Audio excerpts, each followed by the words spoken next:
Hola, hola. Hermanos, estamos estudiando el Salmo 21 desde la semana pasada, así que los que se incorporaron hoy día voy a hacerle un resumen pero rapidísimo, porque hoy día vamos a ver la última parte de este Salmo 21. Quiero invitarles a abrir sus Biblias, por favor. Salmo 21.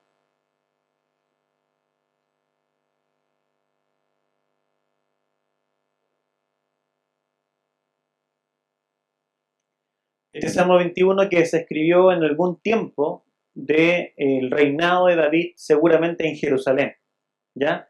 Lo sabemos porque está dirigido al director del coro, y el David de alguna forma instituyó, renovó el culto en Israel una vez que él se asienta en Jerusalén. Por lo tanto, muy probablemente es un salmo escrito durante esa época. ¿Ok? Y estamos en un salmo que habla del rey, y estamos hablando sobre mirar al rey. Mirar al rey es la clave de la vida cristiana. Y hemos hablado sobre este tema en nuestros grupos pequeños durante la semana. Quienes pudieron asistir pudieron ver de alguna forma con más detalle este salmo. Eh, Así que vamos ahora a ver del verso 8 en adelante, pero vamos a leerlo completo para que todas las personas que estamos acá hoy podamos ingresar a este texto con propiedad. Vamos entonces a leer. Eh, a mí me da sed, no sé si alguien me puede ayudar con un agua, por favor. Mira, Fernando Mayor. Si no, duró 2 versículos predicando. Ya, vamos entonces a Salmo 21. Dice así: para el director del coro, Salmo de David. Oh Señor, en tu fortaleza se alegrará el rey, y cuánto se regocijará en tu salvación. Tú le has dado el deseo de su corazón, y no le has negado la petición de sus labios. Porque le sales al encuentro, con bendiciones de bien, corona de oro fino, colocas en su cabeza. Vida te pidió, y tú se la diste. Largura de días eternamente y para siempre. Grande es su gloria por tu salvación. Esplendor y majestad has puesto sobre él, pues le haces bienaventurado para siempre. Con tu presencia le deleitas con alegría. Porque el rey confía en el Señor, y por la misericordia del Altísimo no será conmovido. Hasta ahí nosotros vimos la semana pasada. Vamos ahora a esta tercera parte. Hallará tu mano a todos tus enemigos. Tu diestra hallará a aquellos que te odian. Los harás como horno, encendido en el tiempo de tu enojo. El Señor en su ira los devorará, y fuego los consumirá. Su descendencia destruirás de la superficie de la tierra, y sus descendientes de entre los hijos de los hombres. Aunque intentaron el mal contra ti y fraguaron una conspiración, no prevalecerá. Pues tú los pondrás en fuga, apuntarás a sus rostros con tu arco. Engrandécete, oh Señor, en tu poder cantaremos y alabaremos tu poderío. Que el Señor nos bendiga y esta palabra pueda ser de bendición para todos ustedes y también para mí. Nosotros la semana pasada vimos que el gozo del rey es la esperanza de la iglesia, al mismo tiempo que la vida del rey es la seguridad de la iglesia. Este salmo habla del rey. El rey es una figura importante en el Antiguo Testamento y es también una figura importante para la iglesia. Es importante para el Antiguo Testamento porque el rey de alguna forma es la cabeza de un pueblo a través del cual Dios bendice a toda la nación. Si el rey anda bien, todo anda bien. Si el rey es bendecido, el pueblo es protegido y también es bendecido. Si el rey cae y si el rey es destrozado, el pueblo se va cautivo. Así funcionaba la vida. Y así funciona todavía hoy. Hoy día tal vez en Chile no tenemos un rey, pero si nuestro gobierno cayera en manos de otro gobierno, todos también estaríamos en algún tipo de cautiverio. Por tanto, este tema de la representatividad en la Biblia siempre está presente. Siempre está presente. Y esta representatividad del Antiguo Testamento es la antesala para lo que vamos a ver en el Nuevo Testamento. Jesucristo se presenta como la cabeza de la iglesia. Jesucristo es por medio de quien todo el cuerpo recibe bendición. Si el Rey está bien, nuestro Rey Jesucristo está bien, todos nosotros estamos tranquilos. Todos nosotros estamos asegurados, todos estamos con bien. Si nuestro Rey está seguro en la presencia de Dios, todos tenemos un acceso inconmovible a la presencia de Dios. Por eso que la alegría del Rey es la esperanza de la iglesia. Si el Rey está contento, nosotros podemos tener esperanza aunque las cosas se vean mal. Y por eso que la vida del Rey es nuestra seguridad, porque si el Rey está vivo, aunque nosotros también pasemos por momentos difíciles, tenemos la vida asegurada. Y lo que este Rey le pide al Señor acá en este salmo es vida para siempre. Y esta vida para siempre, Dios no se la dio a David, pero se la dio a su descendiente. Y su descendiente es Jesucristo. Jesucristo, a través de la resurrección de los muertos, ha obtenido vida para siempre. Y con esa vida, nosotros todos somos bendecidos. ¿Se dan cuenta de la lógica de las cosas? Y hago este punto acá, este detalle, porque sé que los que participaron del grupo pequeño habrán profundizado. Pero los que están hoy día insertándose en este mensaje podrán darse cuenta entonces por qué nosotros, ya los evangélicos en general, hablamos de alguna forma de que no hay otro más a quien adorar sino a Jesucristo. Jesucristo es realmente el único intermediario entre Dios y los hombres. Es el único intermediario. Y si tú quieres cuidar tu vida cristiana, tú debes congregarte en una iglesia en donde Jesucristo sea el cabeza, en donde Jesucristo sea reconocido y sea respetado de esa forma. Si se fijan, en nuestros lugares de reunión nosotros no nos preocupamos mucho de grandes símbolos, de que hayan imágenes de grandes cosas, ¿cierto? Ni en el templo que está ahí al lado donde nos reuníamos o acá. No hay grandes imágenes de cualquier cosa. Con suerte hay una cruz. ¿Por qué? Porque apuntamos a la supremacía de Cristo por sobre todas las cosas. Las iglesias no podemos distraer la vista de las personas. Y eso pasó mucho en la época medieval, ¿cierto? Muchas distracciones, muchos santos, muchas figuras, muchas cosas a través de las cuales tu corazón se podía desviar. Dios requiere exclusividad. Y esa exclusividad es importante porque en la medida que tú estés bien enfocado en la cruz, entonces tu corazón descansará. Pero si tú no te enfocas en la cruz, si tú te enfocas en muchas otras cosas, tu corazón se angustiará. ¿Se entiende, cierto? Perfecto, vamos a avanzar ahora en el texto. Entonces, la vez pasada vimos que el gozo del rey es la esperanza de la iglesia y que la vida del rey es la seguridad de la iglesia. ¿Y por qué el Salmo responde? Porque el rey fue oído, porque fue recibido con favor, porque fue vivificado y fue afirmado por la misericordia del Altísimo. Eso es lo que dice el texto. Pero entonces el Salmo deja una pregunta abierta. Si este rey fue oído y vive para siempre, ¿qué ocurre si alguien se levanta en contra de este rey? ¿Qué ocurre? Y aquí entramos en la última gran zona de este salmo que está desde el verso 8 en adelante. La historia del rey no pasa solo por gozo, no pasa solo por vida, pasa también por tres cosas. Por conspiración, por vindicación y por gloria, que son las cosas que vamos a ver hoy. El sermón de hoy se titula El rey que vence la noche. El rey que vence la noche. Conspiración, vindicación y gloria. El Salmo ahora nos obliga a mirar la noche que se levanta contra el rey. Para enseñarnos que Jehová responde por su ungido y al mismo tiempo nos enseña cómo el pueblo atraviesa esa noche. Y la respuesta que este Salmo da, y ya se las adelanto, es que el pueblo atraviesa la noche adorando. Adorando. Adorando. Veamos rápidamente eso en el texto y vamos en detalle. Fíjense por favor en el verso 8 en adelante. En el verso 8 en adelante nosotros tenemos una conspiración.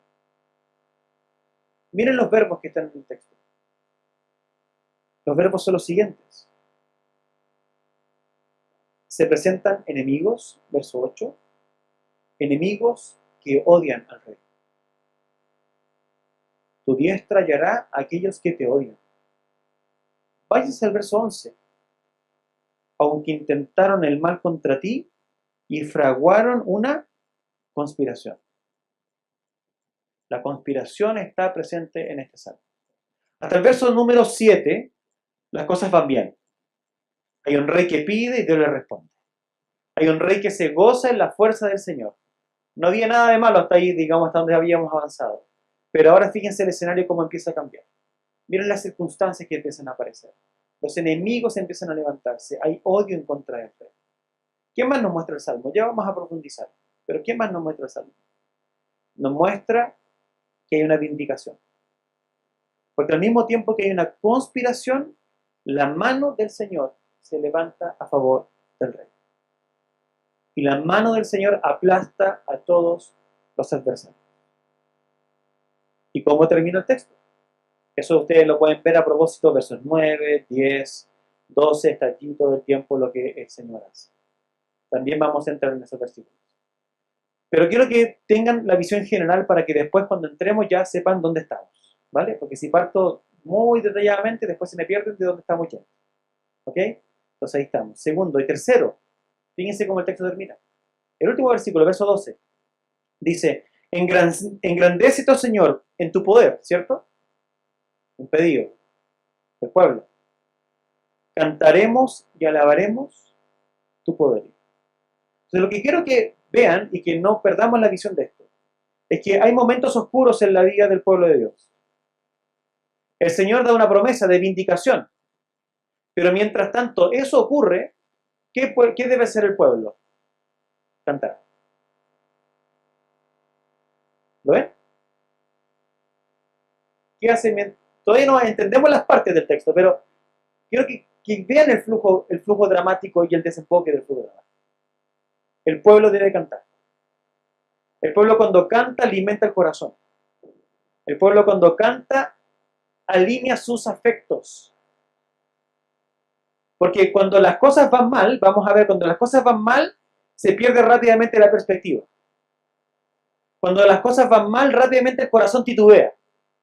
Cuando las cosas van mal, empezamos a mirar no solo al rey, empezamos a mirar las circunstancias, empezamos a mirar los adversarios. Y Dios da una promesa, la promesa es, yo voy a actuar. Pero mientras tanto esa promesa se cumple, ¿cómo afirmas tu corazón? Y el Salmo dice, se afirma cantando. Por eso que cantar para el pueblo cristiano es tan importante. Por eso que a la iglesia que tú vayas, vas a encontrar himnos, canciones espirituales al Señor. Porque las canciones son el arma de guerra de la iglesia. Porque lo que está en juego en esta guerra es nuestro corazón. Lo que está en juego en esta guerra es nuestra fe. ¿Y cómo se alimenta la fe? Se alimenta cultivando la confianza en la palabra de Dios en el corazón. ¿Y qué es lo que la iglesia canta entonces? Las promesas de Dios en su palabra. Eso es lo que tú vas a ver en toda la Escritura. Ya, vamos ahora uno por uno. Perfecto. Entonces lo primero que nosotros vemos, vamos a verlo por capa, es la capa textual. ¿Qué es lo que dice el texto? Y lo que dice el texto es lo siguiente.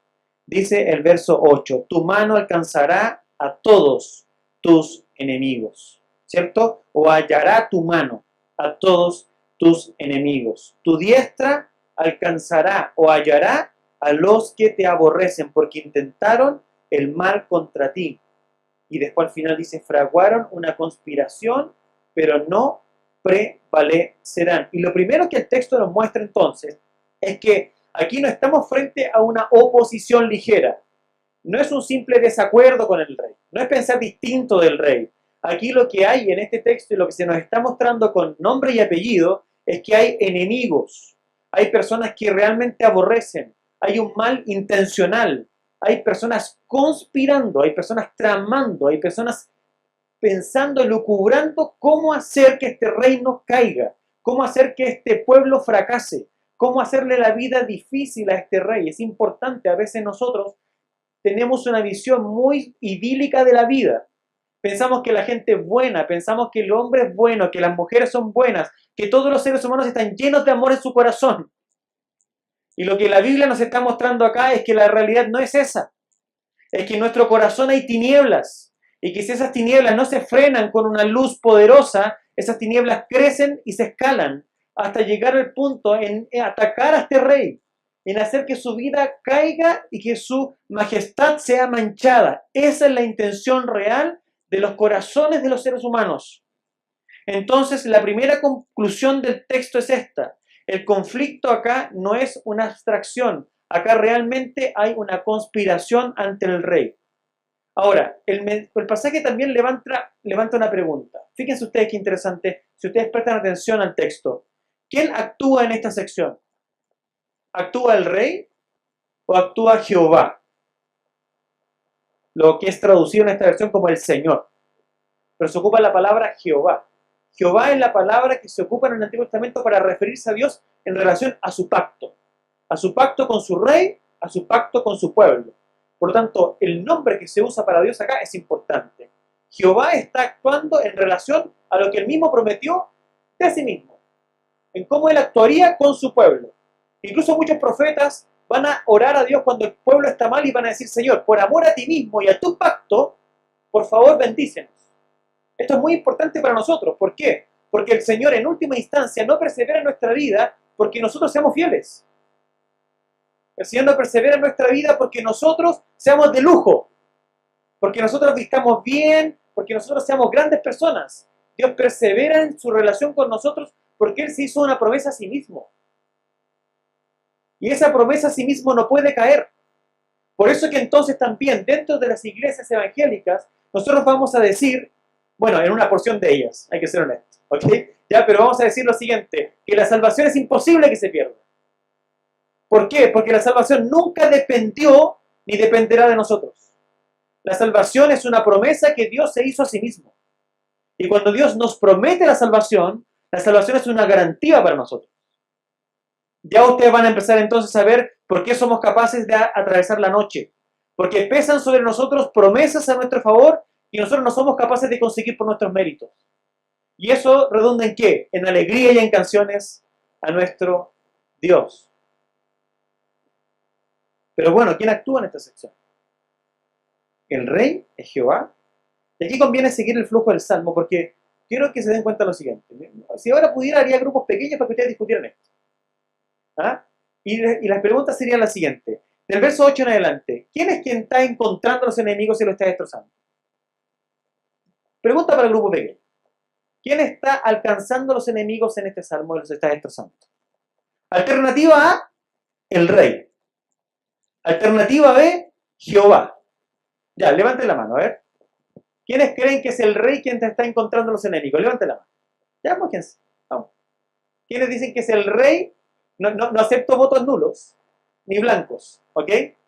Ya, perfecto. ¿Quién dice acá que es el rey quien está persiguiendo a los enemigos y los está alcanzando y destruyendo? Levanten la mano. Mira, y aquí tengo tres personas allá que se están mojando. Paula también piensa lo mismo. Ok, yo tengo contados los votos. Ya, ¿quién dice que es el Señor quien está alcanzando a los enemigos? Levante la mano. Perfecto. ¿Quién vive la indefinición? ¿Ah? Ya, esto es importante. Ya, vamos a ver ahí qué pasa. Les voy a mostrar algo que el texto hace que es maravilloso. ¿Ya? ¿Ok? Pero vieron que ya estamos metidos en el texto. Muy bien. Es muy importante esto. Porque cuando nosotros vamos en el flujo del texto, es importante leer desde el verso 1 en adelante, y ustedes se van a encontrar con lo siguiente. El rey siempre es quien sufre las acciones. El rey siempre es quien sufre las acciones. ¿Quién realiza las acciones? El Señor. Miren el flujo del texto, vamos al verso 1 en adelante. Primero que nada, el rey se fortalece ¿en qué?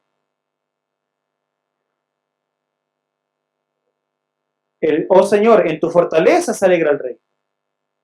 O sea, el rey se alegra en la fortaleza de un tercero. ¿Cuánto se regocija en tu salvación? Y lo que vamos a ver más adelante, el verso 8 en adelante, es que hay una opresión. Y en esa opresión el rey necesita salvación. ¿Cuánto el rey se regocija en tu salvación? ¿Dónde está el sujeto de la acción? Está en Jehová. Está en el Señor. Verso 2. Tú le has dado el deseo de su corazón. ¿Tú quién? El Señor. Cuando se habla de tú en el Salmo, estamos hablando del Señor. Tú, Señor. Tú, Señor, le sales al encuentro. Tú concedes los motivos de su corazón. Tú le respondes. Tú le das largura de día. Eres tú, Señor. Y ahora, ¿qué es lo que ocurre en el Salmo? Empiezan a aparecer los enemigos. Empieza a aparecer la opresión. ¿Y quién se levanta entonces a favor del rey? Es el Señor. Vamos allá. Hallará tu mano a todos tus enemigos. Tu diestra hallará a aquellos que te odian. Y esto es muy interesante, porque en el vínculo davídico del pacto, quien se levanta en contra del rey, se levanta en contra del Señor. Quien se levanta en contra del rey, se levanta en contra del... Estamos siguiendo, ¿no? Se levanta en contra del Señor. Y eso es muy claro, porque cuando David tiene un conflicto con Saúl, ustedes saben que David, aunque Saúl no viviera dignamente como un rey, David no tenía coraje de tocar a Saúl. ¿Por qué? Porque era el ungido de Jehová. De alguna forma David respetaba la institución. Dice, yo a este tipo no lo toco, aunque sea un tipo pecador, un tipo lleno de ira, un tipo asesino. Yo a este tipo no lo toco. ¿Por qué? Porque el Señor ha puesto su nombre sobre él. Entonces cuando tú te metes con el rey que Dios ha instituido en su pueblo, tú te metes con el Dios de ese pueblo y con el Dios que ha establecido un pacto con ese rey. Y eso es lo que está pasando acá. Por eso que este rey sale al encuentro y va y encuentra, es el Señor que lo hace en favor de este rey. Y dice, los harás como horno, encendido en el tiempo de tu enojo. El Señor en su ira los devorará. Fíjense ustedes que el enojo, en tu enojo, no es el enojo del rey. Es el enojo del Señor que se levanta para devorar y para abrazarlos como el fuego, ¿cierto? En un horno encendido. Su descendencia, la de estas personas que persiguen y que traman, destruirás de la superficie de la tierra, y sus descendientes de entre los hijos de los hombres, aunque intentaron el mal contra ti, y aquí la cosa se empieza a escalar.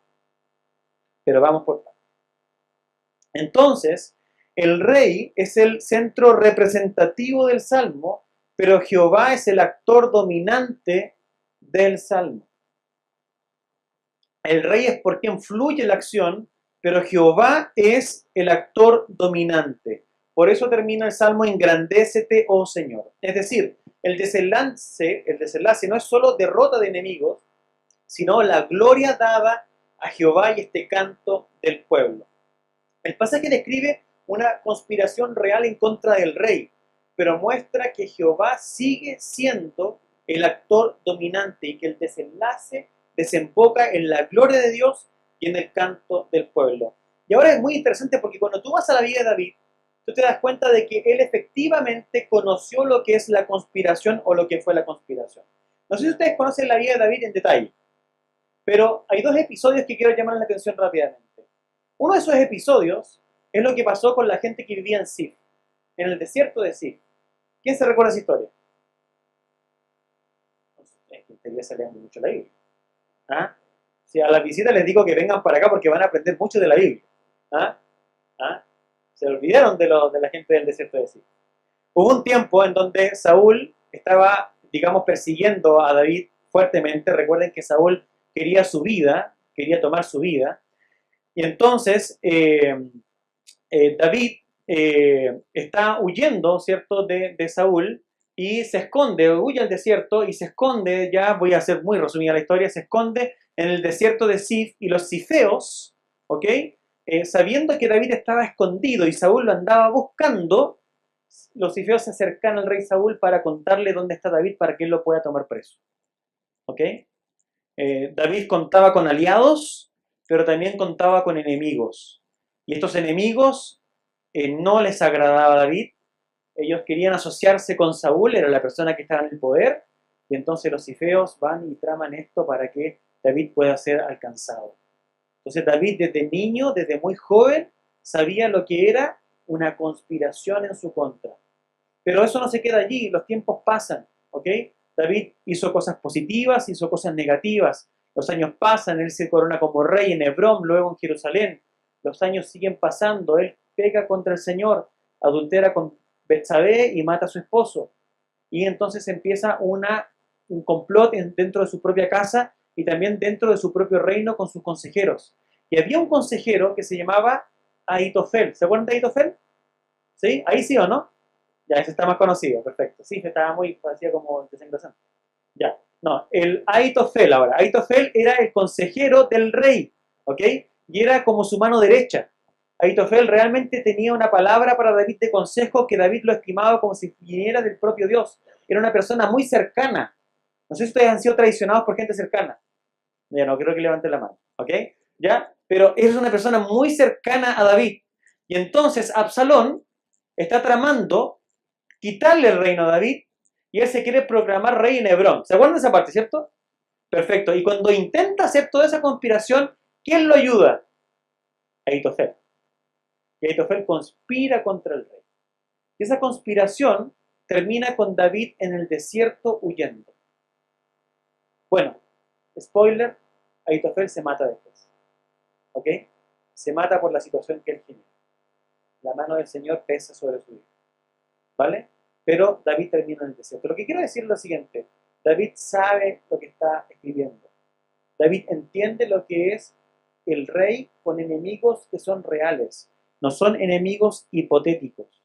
Y eso es lo que está pasando acá. Entonces Absalón conspira contra su propio padre. Su propio hijo conspira. Ahitofel va atrás de él. Y el reino entra en crisis. ¿Y saben cómo termina ese texto? Que está allá en 2 Samuel capítulo 15 y capítulo 17. David huye llorando. David huye llorando. Su corazón está roto. David está en la noche de su vida. Quiero que por favor entremos en eso. David está en la noche de su vida. Se siente triste, se siente abandonado, siente que las personas en las cuales debiese confiar lo han traicionado. Se siente humanamente solo, desprovisto. Así está David. Entonces David no canta, no escribe esta canción desde una teoría. Él conoció la persecución. Él sabe lo que es la traición. Él supo lo que es la falsa lealtad. Él sabe lo que es un consejo perverso. Entonces la noche contra el rey David es real. Pero aquí es donde tenemos que dar un paso más allá. Porque David no era cualquier hombre. Dentro de lo que hemos denominado la economía del pacto, es decir, la forma en que Dios administra su gracia y la forma en que Él quiere que se gobierne su pueblo, ¿cierto? Él era el ungido del Señor. Por eso la oposición a David, la oposición al rey, no podía leerse solamente en clave política, sino que aquí hay una clave espiritual. ¿Ok? Y este punto lo aclara de manera decisiva otro salmo que escribió David, que es el Salmo número 2. Y necesitamos retomar el Salmo 2. Vayan al Salmo 2, por favor. Dice el Salmo 2 lo siguiente: se levantaron los reyes de la tierra y los gobernantes tramaron unidos contra el Señor y contra su ungido. Contra el Señor y contra su ungido. De alguna forma, y aquí empieza a pasar lo que ya estamos acostumbrados a ver en David, la experiencia personal de David empieza a escalar a un punto en donde se empieza a rozar con este Mesías, ¿cierto? Con este descendiente de David que le fue prometido a David, el cual regiría a las naciones con un cetro de hierro, de hierro. Por lo tanto, está acá ocurriendo. Y la escritura establece una lógica de fondo. Levantarse contra el ungido es levantarse contra Jehová. Y además la respuesta de Dios, fíjense cómo es la respuesta de Dios. Acá Dios no está atemorizado, Dios no está ansioso, sino que lo que ocurre en este Salmo 2 es que Dios le responde a este rey entronizándolo. Y miren lo que dice el verso 6 del Salmo 2.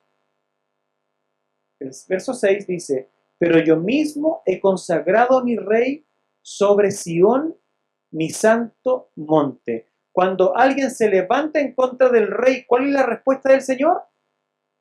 Devolverle el trono. Entronizarlo sobre Sión, su santo monte. Recordemos que Sión es Jerusalén. ¿Ok? Y en una lectura desde el Nuevo Testamento, Sión es la iglesia. La iglesia. ¿Ok? Muy importante leerlo así, de esa forma. Perfecto, vamos a avanzar. Estoy tratando de construir una lectura hermenéutica sana para que ustedes también aprendan cómo hacer los puntos. ¿Ok? Entonces, David conoció la conspiración. Pero ya dentro del pacto, davídico, la oposición al ungido no era meramente política, era una resistencia al orden de Dios y a la causa del rey que él mismo había establecido. Y aquí empieza a ocurrir algo maravilloso. El Nuevo Testamento nos enseña a leer esta línea de manera explícita. El Salmo número 2, ¿cierto? ¿Quién interpreta el Salmo número 2? Cuando le predicamos el Salmo número 2, la iglesia. La iglesia en el libro de Hechos. Y aquí vamos a empezar a escalar y quiero mostrarles cómo el Nuevo Testamento empieza a funcionar y cómo el propio Salmo 21 empieza a gritar que leamos de otra forma. ¿Qué es lo que dice Hechos 4:27 cuando la iglesia toma estos textos bíblicos? ¿Cierto? Dice lo siguiente, porque en verdad en esta ciudad que es Sion, que es Jerusalén, se unieron tanto Herodes como Poncio Pilatos, junto con los gentiles y los pueblos de Israel, contra tu santo siervo Jesús, a quien tú ungiste. Fíjense qué importante, lo mismo que pasa con David, con esta trama de Ahitofel y otros más que intentan conspirar en contra de su reinado, está viviéndolo ahora quien realmente encarna este Salmo 2, quien encarna el Salmo 21, van a ver después el Salmo 88 y otros salmos más, quien encarna realmente que es ahora el ungido de Jehová, que es Jesucristo. Se levantan en contra de él en su ciudad, las naciones traman cosas vanas. ¿Cómo responde Dios? Entronizándolo. ¿Perfecto? Es decir, la gran conspiración contra el ungido alcanza su clímax, ¿dónde? Lo alcanza en Jesús. Lo alcanza en Jesús. Y Lucas 22 deja ver la maquinación concreta. Dice Lucas lo siguiente, y los principales sacerdotes y los escribas buscaban cómo darle muerte. Es como que, nosotros no creemos en la reencarnación, ¿eh? Pero es como si estuviera Ahitofel ahí de nuevo, de alguna forma tramando en contra de este ungido. Entonces Satanás, dice el texto, entra en Judas. Eso está en Lucas 22, versos 2 al 6. Judas o Satanás entra en Judas y fue y habló con los principales sacerdotes de cómo se le entregaría. Fíjense ustedes la trama que está en el texto. Judas actuando en nombre de Satanás, levantándose en contra del ungido de Dios. Y entonces podemos decir con tranquilidad bíblica lo siguiente, que la traición y la conspiración que David conoció en figura encuentran su concentración más oscura en la pasión de Cristo. Si David pasó una noche terrible de abandono y de traición, lo fue también por sus pecados. Lo fue también por su propia caída. Lo fue, ¿por qué? Porque él cedió ante su corazón pecaminoso. Pero ahora nosotros tenemos 1000 años después, solo 1000 años después, a Jesucristo ahora encarnando el rey, el ungido del Señor en esa ciudad en donde muchos conspiran contra él, Herodes, los sacerdotes, los fariseos, e incluso el propio Satanás en el corazón de Judas para hacerlo caer, pero ya no ahora por sus pecados, sino él puesto a nuestra disposición por el propio Señor para la redención de nuestros pecados. Pero ahí no termina el movimiento, porque el Salmo nos obliga a preguntar, si la conspiración alcanza incluso al Hijo, ¿quién responde por el Hijo? ¿Quién responde por el Hijo? Y aquí aparece la gran respuesta bíblica. Jehová, el Señor, es quien vindica al ungido. Y Pablo lo resume de esta forma. Mira lo que dice Pablo. En Romanos capítulo 1. Fue declarado Hijo de Dios con poder. Este descendiente de David, que es Jesús, fue vindicado por Dios con poder. Cuando al Hijo se le ataca, ¿quién responde por el Hijo? El Padre. Y el Padre lo levanta con poder. ¿Cómo lo hace? Por la resurrección de entre los muertos. ¿Qué decía el Salmo 2? Buscan tu vida. ¿Qué es lo que hace Jehová? Lo vindica entronizándolo. ¿Qué hacen con Jesús? Buscan su vida. ¿Qué es lo que hace el Señor Dios y Padre? Lo levanta de entre los muertos y lo resucita con poder. Y le da un trono que está sobre todo nombre. Y eso es lo que Pablo sigue diciendo en otras cartas como Filipenses, en donde dice la extraordinaria grandeza de su poder. la cual obró en Cristo cuando lo resucitó de entre los muertos. Perdón, eso está en Efesios capítulo 1. Cuando lo resucitó de entre los muertos y lo sentó a su diestra. Cuando se ataca al Hijo, Dios responde por el Hijo. Y lo cubre de misericordias y de favor. Y le da larga vida para siempre. Responde sus oraciones. Y ahora sí, por eso que Filipenses dice, se humilló a sí mismo, haciéndose obediente hasta la muerte, por lo cual también Dios lo exaltó hasta lo sumo. Si te metes con Jesús, te metes con su Padre. Y David ya lo expresaba. Todos los que se metieron contra David murieron. Absalón murió, su propio hijo. Ahitofel se quitó su vida, su propia vida. Saúl persiguió a David y terminó también enterrándose una espada en el estómago. Porque se estaba prefigurando lo que Dios haría posteriormente en su historia. Dios reivindica al Hijo y cuando lo hace, nosotros recibimos la paz, el gozo y la seguridad. Tenemos que verlo. Entonces el corazón cristológico de este pasaje es este. La peor conspiración contra el rey ya ocurrió. Y Jehová le respondió con resurrección y con exaltación. Quiero repetir esto, porque el momento más terrible de la historia no va a ocurrir. El momento más horrible de la historia ya ocurrió. El momento más horrible de la historia no es cuando lleven a la iglesia cautiva. El momento más horrible de la historia no es la Tercera Guerra Mundial. El momento más horrible de la historia fue cuando a Jesucristo, el Santo, el Justo, lo tomaron y lo trataron como un pecador. Y lo crucificaron en una cruz. Y lo bofetearon y le escupieron. Ese es el momento más terrible de la historia.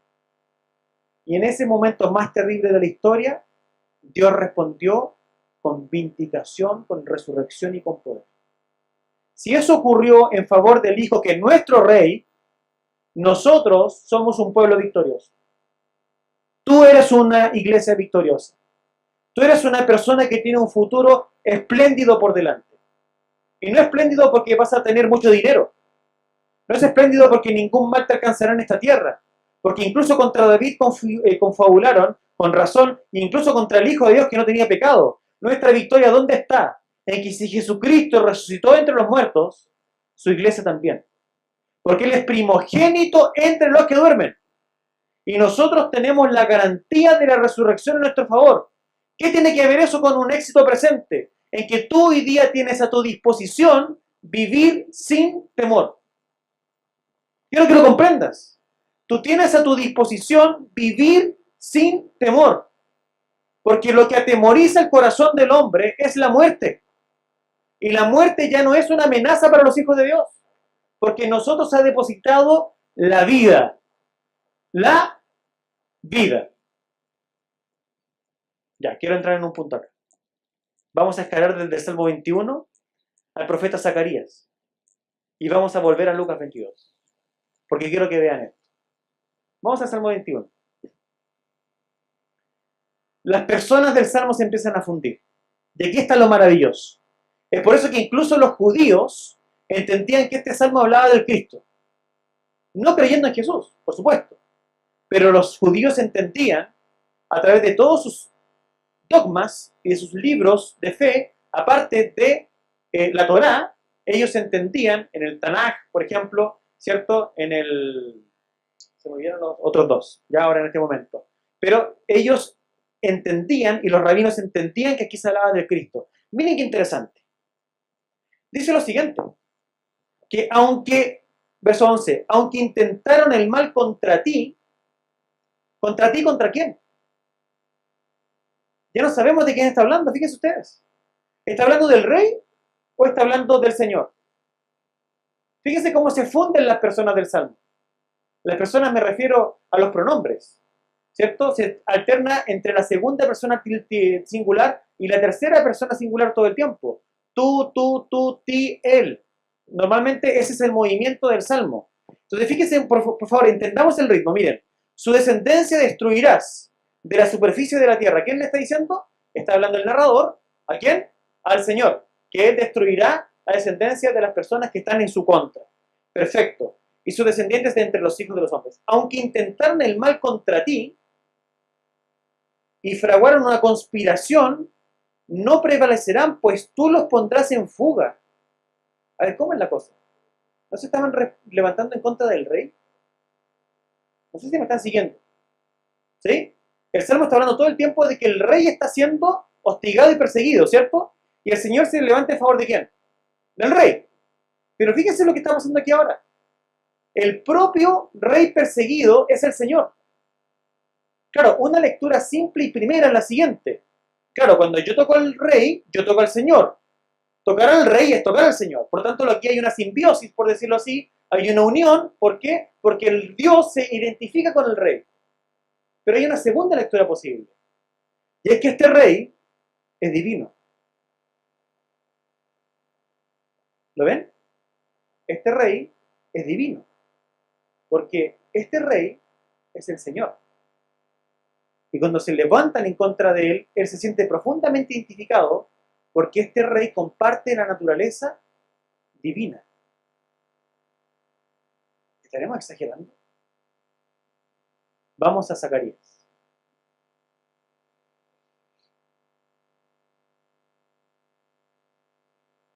Zacarías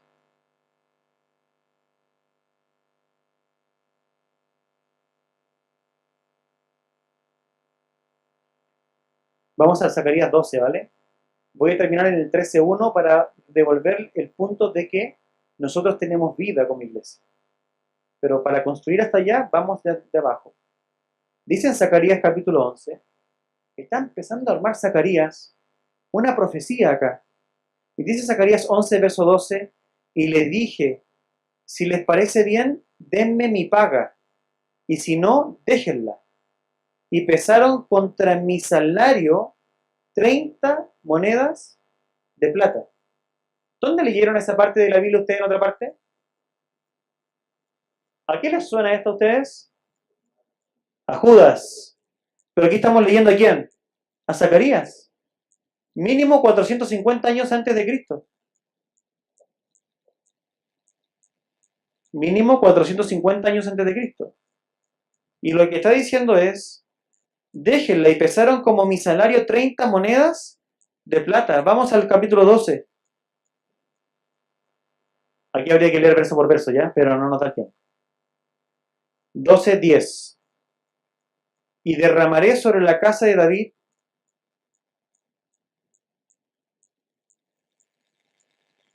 y sobre los habitantes de Jerusalén el espíritu de gracia y de súplica. Y me mirarán a mí. ¿A quién? Han traspasado. Y se lamentarán por él. ¿Por mí? Por él. ¿Se dan cuenta? Bueno, ¿es mío o es él? Es que es la misma persona. O es el mismo ser, más que la misma persona. Es el mismo ser. Se lamentarán por mí. ¿A quién han traspasado? Y se lamentarán por él, como quien se lamenta por un hijo único, y llorarán por él como se llora por un primogénito. En aquel día habrá gran lamentación en Jerusalén, como la lamentación de Hadad Rimón en la llanura de Megiddo. Este texto está hablando ¿de qué? Está hablando de conspiración. Está hablando de traición. Y Zacarías está profetizando que el Mesías será engañado, será entregado y vendido por 30 monedas de plata.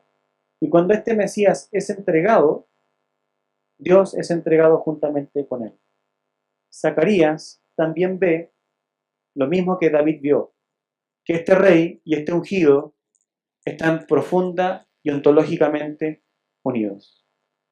Y cuando nosotros vamos al Nuevo Testamento, encontramos en Juan capítulo 5, capítulo 13 y capítulo 14, que Jesús dice explícitamente, yo y mi Padre somos uno. Yo y mi Padre somos uno. Y teniendo esto claro de manera profética, los autores del Antiguo Testamento, pasamos al capítulo 13, verso 1 del libro de Zacarías. Miren lo que dice. Zacarías 13, verso 1. En aquel día, o sea, cuando esta traición ocurra, en aquel día habrá una fuente abierta para la casa de David y para los habitantes de Jerusalén, para lavar el pecado y la impureza. En aquel día habrá una fuente abierta para la casa de David y para los habitantes de Jerusalén, para lavar el pecado y la impureza. Y acá entonces, las piezas comienzan a armarse y a tomar sentido. Los antiguos entendían que Dios iba a mandar un Mesías. Los antiguos entendían que a través del Mesías todo el pueblo es bendecido y hay salvación a través de este Mesías. Pero ¿de qué clase de salvación estamos hablando? Estamos hablando de una salvación que es primeramente espiritual y segundamente material. Es espiritual primeramente, ¿por qué? Porque si el Hijo no nos da vida, estaremos muertos en nuestros delitos y pecados, dice la Escritura. La primera salvación que nosotros necesitamos como humanidad es que se nos perdonen los pecados. Es que Dios nos mire con misericordia. Es que Dios se acerque a nosotros y nos abrace. Es lo primero que necesitamos. ¿Qué es más fácil? ¿Decirle a este hombre, levántate y anda? ¿O que tus pecados le sean perdonados? Y la respuesta obviamente es que tus pecados te sean perdonados. Eso es lo más importante, eso es lo más urgente y eso es lo más vital. Y lo que está pasando con este rey, que es traicionado y es sacrificado, es que a través de este sacrificio se abre una ventana, se abre una puerta, se abre un río que fluye desde la presencia de Dios. Y ese río fluye desde el templo, que es el propio Señor Jesús, es decir, en la presencia de Dios, y a través de la presencia de Dios que se rompe a través del partimiento del cuerpo de Jesucristo. ¿Qué es lo que sale de Jesús? Sale agua y sangre. Sale sangre para la remisión de nuestros pecados y sale agua, que es el Espíritu Santo, para llenar toda la casa de Dios. Es una bendición que es primeramente espiritual y segundamente una bendición que es material. ¿Por qué? Porque el libro de Apocalipsis termina ¿cómo? Termina con la nueva Jerusalén y termina con el templo en medio de todo, que en realidad es la presencia de Dios, porque en ese lugar ya no hay un templo, sino que la presencia de Dios ilumina todo. Y de la presencia de Dios, ¿qué es lo que fluye según el libro de Apocalipsis? Rememorando el profeta Ezequiel. Un río fluye desde el templo. Y ese río, ¿qué es lo que hace? Sana a las naciones. De forma que todas las naciones vienen a buscar cura en ese río, porque ese río restaura, ese río hace bien. Y ese río es el Espíritu de Cristo que fluye de la presencia de Cristo. Porque Cristo es el Cordero que fue inmolado a nuestro favor. Entonces miren qué lindo esto, porque entonces cuando el rey es perseguido, Dios lo vindica, pero Dios saca lo mejor de lo peor. ¿Qué es lo peor? Es la traición. Lo peor es la persecución. ¿Qué es lo peor? La blasfemia en contra del Hijo. ¿Y qué es lo que Dios Padre hace a través de esa maquinación? Saca lo mejor, y lo mejor es el mismo. ¿Y a quién se lo regala? Se lo regala a su iglesia. Nosotros tenemos lo mejor de Dios, y lo mejor de Dios es Dios. Es Dios. Dios abre y derrama para que todos nosotros podamos usufruir, ¿de qué? Del perdón, de lavar el pecado y la impureza. Zacarías 13:1. Entonces, por eso, ¿qué cosa pasa acá en el Salmo 21? El pueblo puede cantar. Y nosotros vemos en todo el Nuevo Testamento que estamos llenos de amenazas. Y con esto voy a terminar. El apóstol Juan dice en su primera carta y en su segunda carta que hay muchos hijitos, hay muchos anticristos en el mundo. Pablo habla en 2 Tesalonicenses que llegará un momento en donde se aparecerá el hombre de pecado. Apocalipsis dice que no solamente hay un espíritu del anticristo y de un falso profeta que está en el mundo dominando y engañando, sino que al mismo tiempo esos espíritus se transformarán en personas y que habrán personas, materialmente hablando, una persona que se le llamará el anticristo y otra persona el falso profeta, y estas personas engañarán a las naciones, engañarán incluso en algunos casos hasta a los escogidos. Eso lo dice el texto bíblico. Es decir, vienen momentos en donde la noche se va a poner espesa, vienen momentos en donde la noche se pone oscura. Pero ¿cuál es la garantía de la iglesia? El momento más oscuro ya ocurrió El Señor triunfó sobre ese momento y nosotros que somos la iglesia estamos escondidos en Cristo Jesús y ningún mal nos tocará. Eso es tremendamente importante. Tremendamente importante. Y nosotros debemos cantarle a Dios en nuestro corazón, aunque atravesemos por momentos de noche oscura. Este salmo nos invita a mirar al Rey. Este salmo nos invita a entender que si el Rey está contento, nosotros tenemos esperanza. Este salmo nos invita a entender que si el Rey tiene vida, nosotros tenemos seguridad. Y este salmo nos invita a entender que si el Rey es victorioso, nosotros podemos cantar. El texto tiene un sentido espiritual y un sentido material. El sentido espiritual, el perdón de nuestros pecados ahora ya. El sentido material, cuando la noche se ponga oscura, Jesucristo aparecerá entre las nubes y renovará los cielos y la tierra. Y nosotros adquiriremos nuevos cuerpos restaurados, cuerpos resucitados, cuerpos glorificados. Esa es la esperanza del cristiano. Por eso no teman a aquel que puede destruir el cuerpo, sino teman a quien puede destruir el alma en el infierno. Porque nuestra esperanza está en el Señor y nosotros no debemos nada que temer. Hermanos, necesitamos predicarnos este evangelio en nuestro corazón, para que seamos nuevamente, se los digo, totalmente libres. Y para que podamos servir al Señor con alegría, para que podamos servir al Señor con regocijo. Muchas veces en nuestra vida somos atacados. Muchas veces en nuestra vida sufrimos traiciones de personas que encontramos que son muy cercanas. A veces en la vida aprieta porque la economía no anda bien. A veces los amigos no andan bien. A veces la soledad pesa, la soledad real. No tener de repente a alguien que te abrace, alguien que te levante la mirada, alguien que vaya en tu ayuda. Pero quiero decirte una cosa, en el nombre de Jesús, si Jesús atravesó por el momento más angustiante, Él puede levantarte también de tu momento más angustiante. Y tú tienes que levantarte. Tú tienes que levantarte porque tú cuentas con el Espíritu de Dios a tu favor. Y debemos aprender a cantar juntos al Señor la victoria que tenemos en Él. Y como iglesia aprender a regocijarnos en su presencia.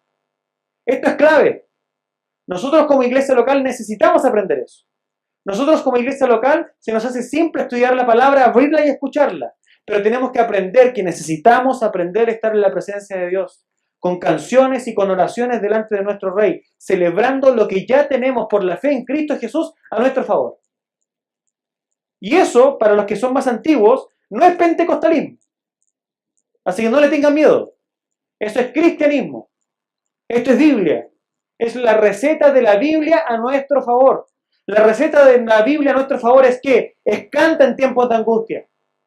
Canta himnos en tiempos de angustia. Canta cánticos espirituales en tiempos de angustia. Cuando las cosas van mal en la familia, cuando las cosas van mal en la hermandad, compartan todo tipo de salmos y cánticos espirituales. Y con estas palabras, anímense unos a otros, dice el apóstol Pablo. Es la receta de la Biblia. Y mientras nosotros más lo aprendamos a hacer, mientras más libres seamos en esto, el Espíritu de Dios sanará todas nuestras enfermedades. Y podremos ser victoriosos para enfrentar el mundo afuera. Pero no tenemos que tenerle miedo. Esto no es un acto pentecostal. Esto es un acto bíblico. Esto es algo que la Biblia nos dice que tenemos que hacer. Por eso que David escribe esta experiencia y se la dedica ¿a quién? Al director del coro. ¿Para qué? Para que todo el pueblo aprenda a hacerlo. Es la disciplina bíblica para la sanidad de nuestra alma. Para vivir en esencia, en nuestros afectos, todo lo que Jesús hizo con nosotros y por nosotros. Por tanto, lo podemos hacer con autoridad y con libertad. Para la gloria de Dios, lo podemos hacer. Miremos al Rey. En el Rey está nuestra salvación. Vamos a orar. Señor, queremos darte gracias por este salmo tan maravilloso que tú inspiraste, Señor, a través de la vida de tu siervo David. Un salmo escrito con sangre, un salmo escrito con aflicción, un salmo escrito, Señor, como un efecto de una vida que también vivió la opresión, que vivió la persecución, que vivió el abandono, que vivió la traición. Señor, tú usaste la vida de tu siervo para prefigurar lo que acontecería con tu más grande siervo, tu propio Hijo Jesucristo, quien se encarnó, Señor, en la historia y quien, siendo un hombre perfecto, padeció la muerte y la traición. Pero tú lo vindicaste y lo levantaste y lo resucitaste al tercer día. y nosotros esperamos en este Rey. Él es nuestro Rey y en Él queremos confiar, en Él queremos cantar, en Él queremos regocijarnos, porque allí está nuestra vida escondida en Cristo Jesús. Y queremos aprender a darte la gloria siempre. En el nombre de Jesús. Amén.